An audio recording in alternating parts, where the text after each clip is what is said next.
श्रीवर्धनची ताजी ताजी मासळी आपल्याला खायला मिळते. ताजे पापलेट, सुरमई, व्हाईट कोलंबी आणि आपली मावशी सुद्धा बघा या ठिकाणी आहे. आपली मावशी आहे आणि मावशीचा सुद्धा छान असा ताज्या ताज्या मच्छीचा व्यवसाय आहे. ही बघा व्हाईट कोलंबी आपल्याला दाखवते. इकडे वहिनी सुद्धा बसलेल्या आहेत बघा, कोलंबी निवडतात. मी दाखवतो आपल्याला. आमची गंगा मावशी ही बघा व्हाईट कोलंबी. ह्याचा किलो कसा असतो मावशी? 300-400. ही बघा केवढी मोठी आहे बघा. येईल तसं गिरायक कमी जास्त करतात. दैवत दादा इथे बसलेला आहे. दैवत दादा आहे आणि वहिनी इकडे बघा सॉर्टिंग करतायत कोलंबी.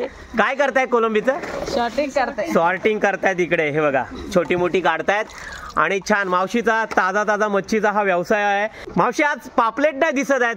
पापलेटची पॅकिंग झालेली आहे का? बघा हे बाजारला जातात, वेगवेगळ्या ठिकाणी बाजारला जातात. इकडे पॅकिंग करून ठेवलेले आहेत बघा.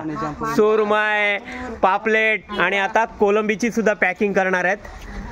दादा कुठे कुठे जातात दररोज? मानगाव, इंदापूर, निजामपूर, मोरबा. बघा श्रीवर्धन पासून दूरवर ताजी ताजी मच्छी ही मावशी दररोज घेऊन जात असते.